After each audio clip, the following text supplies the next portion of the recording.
Hey, what's good, everybody? Welcome back to Just a Dude podcast, where we keep it real, keep it chill, and dive into what's happening in the world. I'm your host, Nathan, Just a Dude with a mic, bringing you the latest edition of Just a Dude in the News. We're covering the top stories from April 25th to May 2nd, 2025, and man, it's been a wild week. From protests to tariffs, breakthroughs in science, we've got a lot to unpack. So grab a coffee, kick back, and let's get into it. All right, let's start with the big one. May Day, May 1st, 2025, saw thousands of people hitting the streets across the U.S. for protests that were all about pushing back against the Trump administration's moves. These weren't your typical labor rallies. Folks were fired up about immigration policies, workers' rights, and what some are calling an anti-worker agenda. From Chicago to small-town city halls, the demonstrations were part of a decentralized movement called 50501. Which started on Reddit back in January.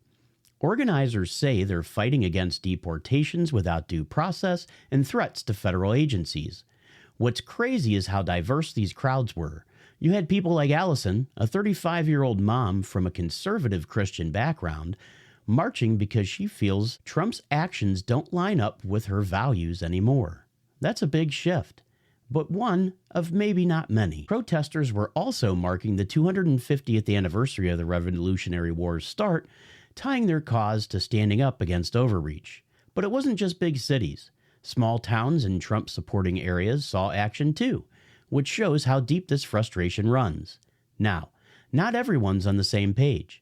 Some folks see these protests as overblown or disruptive, especially in areas where Trump's policies have strong support.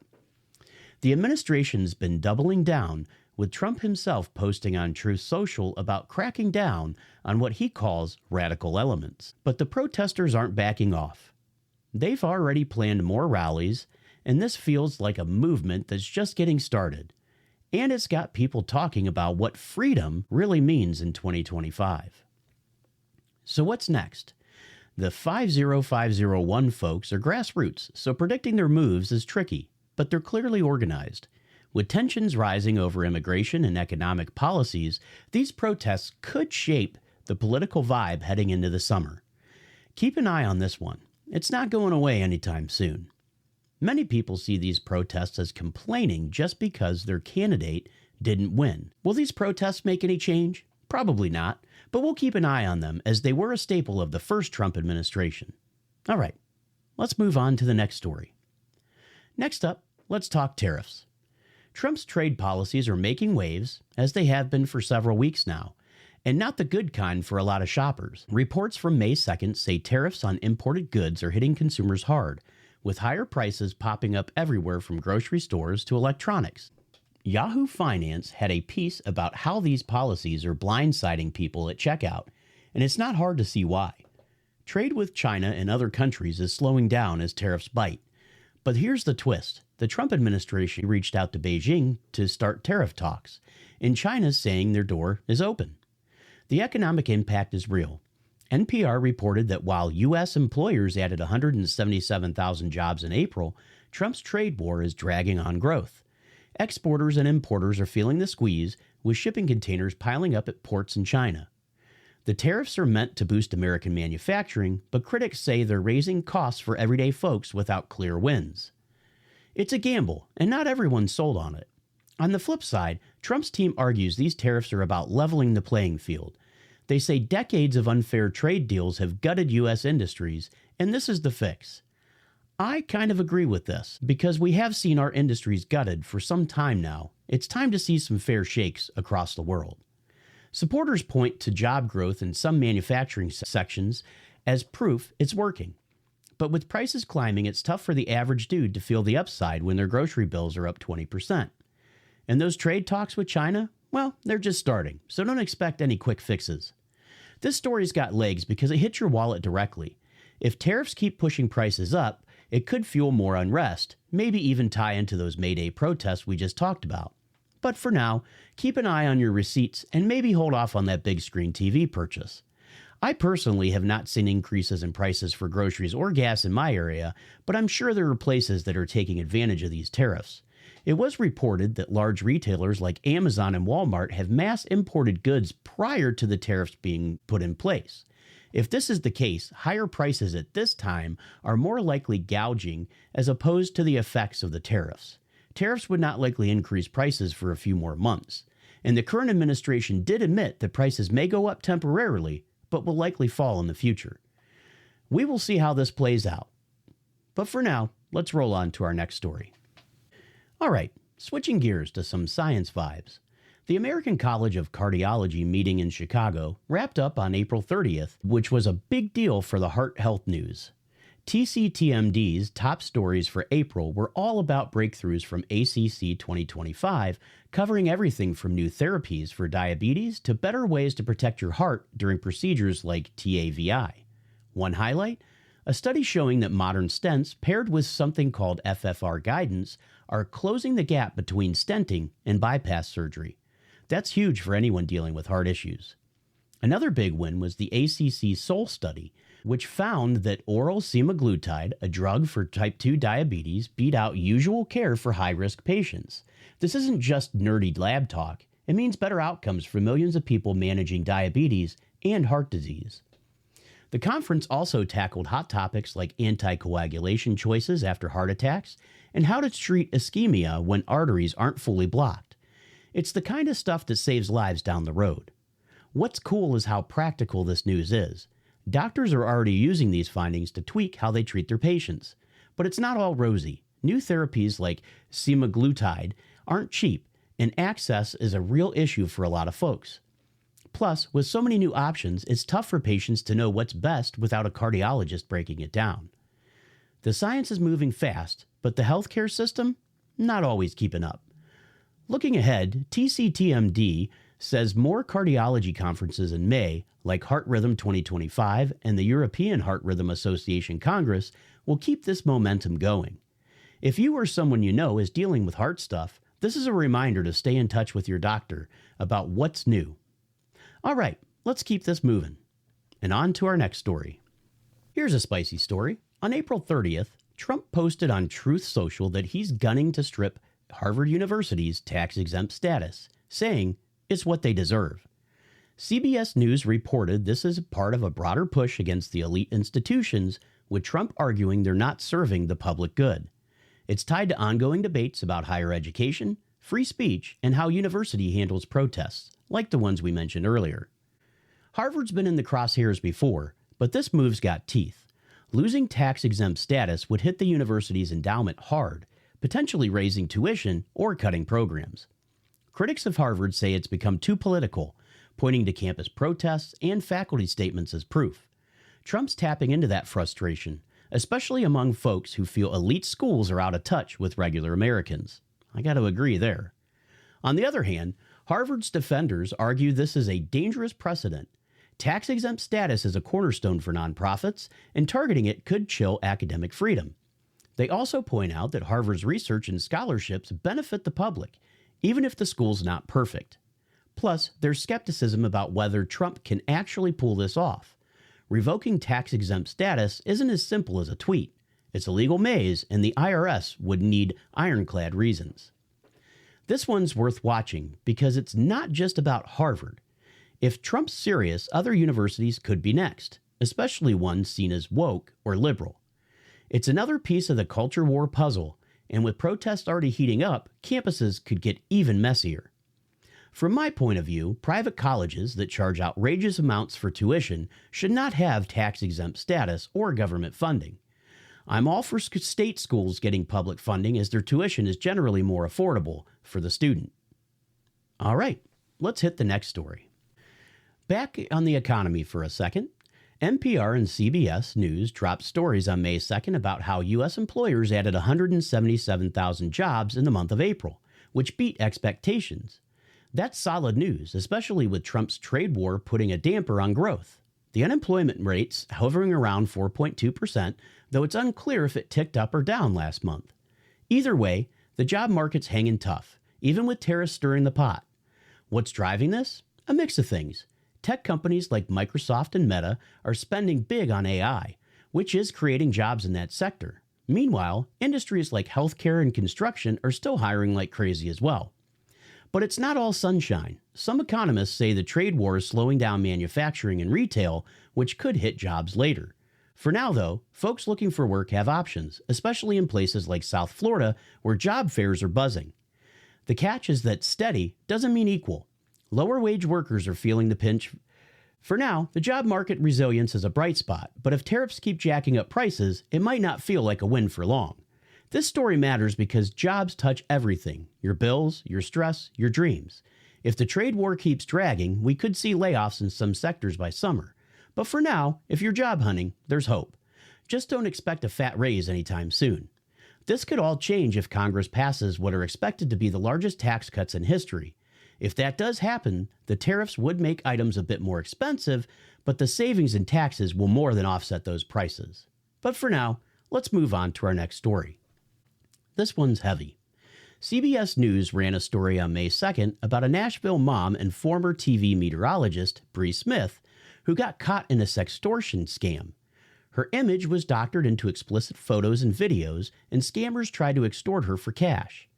The FBI says tens of thousands of Americans got hit with similar scams this last year, and it's spiking in 2025. It's a gut punch, especially when it's someone like Bree who's fighting back by going public. Here's how it works. Scammers grab your photo from social media, fake some explicit content, and then threaten to send it to your friends and family unless you pay up. It's not just random folks. Public figures like Bree are prime targets because their reputation's on the line. The emotional toll is brutal, and the FBI says these scams are tough to trace since they often come from overseas. Bree's story is sparking calls for better online protections, but that's easier said than done. What's wild is how common this is getting. With AI making it easier to create convincing fakes, anyone with a social media account is at risk. Experts say the best defense is locking down your privacy settings and not engaging with sketchy messages. But that's cold comfort when you're already a target. Bree's courage in speaking out is a big deal. She's hoping to destigmatize this and help others come forward. This story's a wake-up call. Check your privacy settings, maybe skip posting that beach pic, and if you get a weird message, don't pay. Go to the cops. It's a scary new world out there, and it's not slowing down. All right, let's keep going. Back to science for a hot minute. The American Association for Cancer Research, or AACR, annual meeting in Chicago, ending April 30th, was a goldmine for cancer research news. Over 22,000 people showed up, and the big takeaway was AI's growing role in fighting cancer. Researchers are using AI to predict how tumors might act and find new biomarkers, which could lead to earlier detection and better treatments. It's next-level stuff. One standout was a session on immuno-oncology, basically using your immune system to attack cancer. AI is helping pinpoint which patients will respond best to these therapies, saving time and lives. Another big deal was a new clinical trials showing promise for hard-to-treat cancers like pancreatic and lung. The vibe at the AACR was hopeful but grounded. There's still a long way to go, especially for getting these treatments to everyone who needs them. The flip side, AI is not a magic wand. It's expensive, and integrating it into hospitals takes time. Plus, there's worry about overhyping it. Some researchers warn that AI is only as good as the data that it's trained on, and that's a fact. If the data's biased or bad, you get wonky results. Still, the progress is legit, and it's giving patients and doctors new tools to fight back. This matters because cancer touches so many lives. If AI can help catch it earlier or make treatments less brutal, that's a huge win. The AACR's crew's already hyped for next year's meeting in San Diego, so expect more breakthroughs. But for now, let's check out our next story. Over in South Korea, acting President Han Duck-soo's making moves. On May 1st, NPR reported he's launching a presidential campaign, stepping up as a conservative leader after a wild political year. Han's been holding things together since the last president's impeachment, and now he's aiming to make it official. South Korean media is buzzing about his steady hand, but he's got a tough road ahead with elections looming. Han's pitch is stability. South Korea has been through economic ups and downs, plus tension with North Korea are always simmering. He's promising to boost jobs and keep the country's tech and cultural exports, like K-pop and Samsung, thriving. But his conservative stance isn't clicking with everyone. especially younger voters who want bolder moves on climate and inequality. It's a tightrope walk. The global angle is worth noting. South Korea is a key U.S. ally, and Han's leadership could shape trade and security in Asia, especially with Trump's tariffs and China's influence in the mix. If he wins, expect a pro-business, pro-U.S. vibe. But if he stumbles, the opposition could shake things up. It's a high-stakes race, and the world's watching. This one's a reminder that politics halfway across the globe can still hit home.